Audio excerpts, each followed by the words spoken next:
వద్ద మన పెద్ద మనుషులు 12 సంఘాల పెద్ద మనుషులు గుడి కమిటీ అధ్యక్షులు ఉపాధ్యక్షులు మరియు సభ్యులు కూడా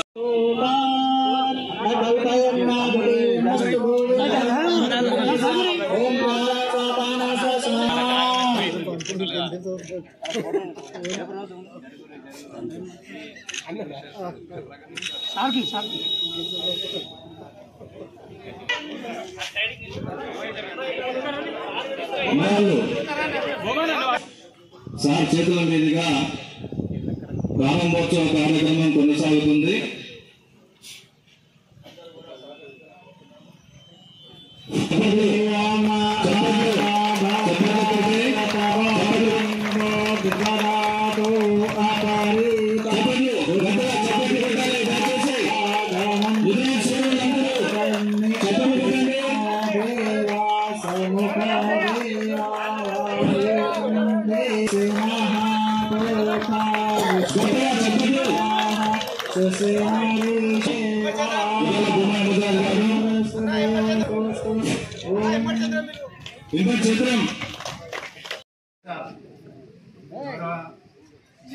నియోజకవర్గం కామారెడ్డి రమణరెడ్డి సార్ గారు ఇక్కడ వచ్చిండు, మనకు ఎంతో సాయం చేసిండు. మళ్ళా ఇంకా చేయాలని చెప్పి సారు భగవంతుడు అమ్మవారు కడపలో వచ్చింది, వచ్చి ఇక్కడికి రప్పించుకుంది అమ్మవారు. మళ్ళీ ఇంకా చేస్తా అని చెప్పి సార్ కూడా వస్తుంది, ఇంకా మళ్ళా వస్తుంది, మళ్ళీ కూడా సార్ కడపలో వస్తుంది, మళ్ళీ కూడా సార్ నీకు ఏది కావాలి అది ఇస్తా. నీకు గుడి కావాలన్నా నీకు ఏది కావాలి, ఈ గుడికి సంబంధం ఇచ్చింది అది మాత్రం నేను ఇస్తా, కానీ పైసలు మాత్రం నేను ఇయ్యా. లేదు అక్కడ ఆ పద్ధతి లేదు, అది ఇక్కడ లేదు, ఎవరైనా ఇచ్చుకోవచ్చు, ఎవరైనా చేసుకోవచ్చు, అవసరమే లేదు అని చెప్పి అన్నగారు ఆ మాట అన్నాడు. ఇంత మంచి అన్నగారు దొరకడు. నేను ఎన్నడూ పుట్టిన నుంచి ఇంతమంది రాలేదు. అమ్మవారి ఆశీర్వాదం బట్టి గుడులు కొరకు కానీ కళ్యాణ మండపాలు కానీ సంఘాలకి చేయడానికి కారణం ఏదో కులాలను విడదీయాలనో లేకపోతే అది వేరుగా చూపెట్టాలనేదో కాదు.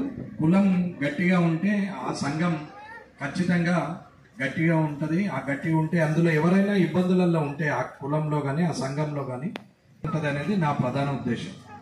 ఎవరి కోసమో ఎదురు చూసే బదులు మన కులంలో మన సంఘ సభ్యులకు ఏదైనా దవాఖానలో కానీ లగ్గాల టైంలో కానీ ఏదైనా సమస్య వచ్చినప్పుడు సంఘం మొత్తం ఏకదాటిపై ఉండి ఒక్క మాట మీద ఉంటారనేది ఆలోచన.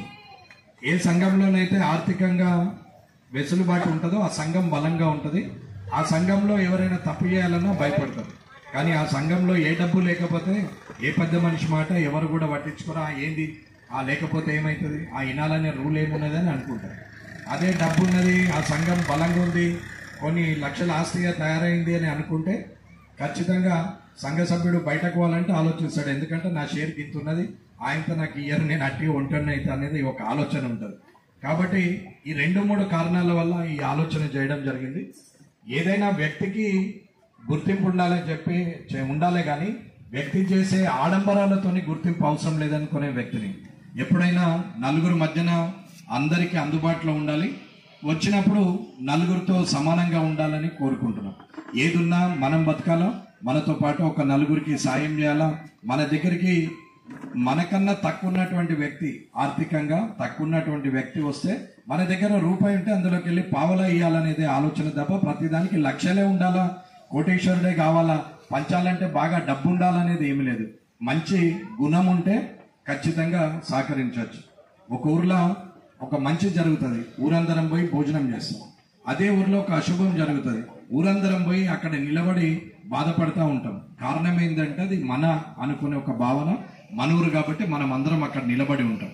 అలాగే మన ఊరు, మన కులం, మన సంఘం అన్నీ మనం అనుకున్న రోజు ఖచ్చితంగా ఉంటుంది. ఇకపోతే ఇవాళ ఈ ఆలయ ప్రాంగణ తోరణానికి ప్రారంభోత్సవానికి రమ్మన్నామని మీరు అంటున్నారు, కానీ అన్న ఇదందరం మనం అనుకున్న చేసుకున్నటువంటి కార్యక్రమం. మీరు కొన్ని లక్షలే పెట్టి మీరు గుడి కట్టి ఇంత ప్రాంగణాన్ని తయారు చేసి అంత పెద్ద కళ్యాణపం చేస్తే అందులో నేను చేసిన సాయం 5 పైసలు కూడా కాదు.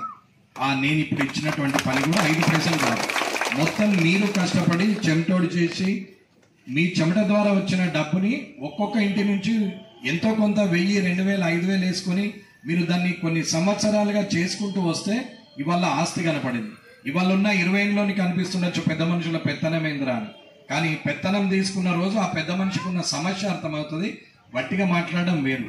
ఏదైనా సరే బరువు లేనివాడు 12 మాట్లాడతాడు, బరువెత్తుకున్నవాడు ఖచ్చితంగా ఆలోచించి మాట్లాడాల్సిన పరిస్థితి ఉంటుంది. కాబట్టి ఇవాళ ఇంత దాకా తీసుకొచ్చిన దాన్ని ఇంకా ముందుకు తీసుకెళ్ళగలిగే ఆలోచన యువకుల్లో ఉండాలి, మంచి ప్రభావం ఉండాలి, మంచి ఆలోచనతోని ఆలోచించాలి. డబ్బే ప్రధానమని అందరూ అనుకుంటారు, మాట ప్రధానమని నేను అనుకుంటా. డబ్బు ఉంటే అన్నీ ఉంటాయని మీరు అనుకుంటారు, అందరూ ఉంటే అంతా ఉంటుందని నేను అనుకుంటా. కాబట్టి అందరు ఉన్నప్పుడే మనం ఉన్నామన్నట్టు లెక్క. కానీ ఎవరు లేకుండా డబ్బు ఉంటే నా కార్లో నేను తిరిగితే కనీసం ఆ కార్లో పోతుంటే కూడా కుక్క కూడా మరి చూడదు, కనీసం టైర్ మీద వంటలు కూడా పోయేది. ఆడు మంచోడైతే 50 మంది కనిపిస్తారు, బండి ఆగితే కనీసం 10 మంది వచ్చాన మాట్లాడించిపోతారు. ఇది మంచితనానికి ఉండే విలువ. అహంభావంతో అనవసరమైన నోటి దూలతోని 10 మందిని మీద ఎక్కువ మాట్లాడినంత మాత్రాన గొప్పలమని అనుకుంటారు. కానీ అదేం గొప్పతనం ఏం లేదు. ముందట ఏమన్నారు కానీ సాటుకైతే తిట్టుకుంటారు, అది తెలుసు. ఏదైనా ఒక్కరము రావడం వల్ల 10 మందికి మంచి జరుగుతుంది అనేది ఒక ఆలోచన. నేను ముదిరాజులు ఒక్క దిక్కు అన్ని దగ్గరలో చెప్తారు. నేనేం మొహమాట పడాల్సిన అవసరం ఏం లేదు, అది నిజం కాబట్టి. లేని మాట మాట్లాడాల్సిన అవసరం లేదు. చేసేవాళ్ళు చేశారు, కానీ ఎవరు చేసినో ఎవరు చేయలేదని వేర్పాటు చేసి నేనేం పని చేయట్లేదు. చేసినా చేయకున్నా, వేసినా వేయకున్నా మాట ఇచ్చింది మొత్తం నేను ఖచ్చితంగా కంప్లీట్ చేస్తానని అందరికీ చేసుకుంటా పోయినాం. 2వ విడత కూడా ఇవ్వడానికి కారణం మిగిలిపోయిన పనులు పూర్తిగా అయిపోవాలి. మళ్ళీ ఇంకొక వ్యక్తి కోసము ఎవరు వెళ్ళి డబ్బులు కావాలని చెప్పి చందాల రూపకంగా అడిగే అవసర దుస్థితి ఏ సంఘానికి ఉండకూడదనే ఉద్దేశం మీద చేసింది. సరే, భగవంతుడు ఇచ్చిన కాడికి, తల్లిదండ్రులు ఇచ్చిన దానికి, నేను కష్టపడ్డదానికి, వచ్చిన దాంట్లో నుంచి అందరికి ఇవ్వడంలో నాకు తృప్తే, కానీ అందులో లేదు అనే భావన ఎన్నడూ రాలేదు. నాకేమి ఇబ్బంది కాలేదు. నేను ఆ రోజైనా అదే బండిలో వచ్చినాం, ఈ రోజైనా అదే బండిలో వచ్చినాం. ఎవరు నన్ను గుర్తుపట్టిన సమయంలో గట్లనే వచ్చినాం, ఇవాళ అందరూ గుర్తుపట్టినా గట్లనే వస్తున్నాం. మార్పు నా దగ్గర ఏమీ లేదు. కానీ నాకు ఇంతమంది ఇవాళ కనపడడం, రావడం అనేది నిజంగా సంతోషకరమైన విషయం.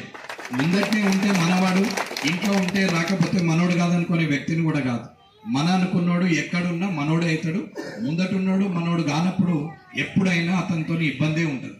కాబట్టి మనకు మనసు పూర్తిగా ఆ లోపల అభిమానంతో ఉన్న వ్యక్తులు ఉన్నప్పుడు మనం ఎక్కడున్నా జ్ఞాపకం చేస్తారు.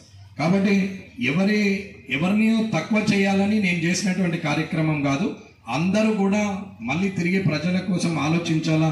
రాజకీయంగా రూపాయి తినకుండా తన దగ్గర ఉన్న దాంట్లోకి వెళ్ళి సాయం చేసేటువంటి రాజకీయాలు రావాలా. అటువంటి సర్పంచులు, అటువంటి ఎంపీటీసీలు, అటువంటి జడ్పీటీసీలు ఉండాలా, అటువంటి వార్డు మెంబర్లు ఉండాలా, అటువంటి సొసైటీ డైరెక్టర్లు, చైర్మన్లు, ఎమ్మెల్యేలు ఉండాలనేది నేను కోరుకుంటున్నాను. డబ్బు ప్రధానం అనుకొని రాజకీయం చేసే కన్నా డబ్బు కాదు, అభిమానం ప్రధానము. రూపాయి లేకుండా సేవ చేస్తే నాకు పేరు వస్తుందనే అభిప్రాయం ఉండే. మరిన్ని అప్డేట్ కోసం చూస్తూనే ఉండండి VCM news, voice of common man.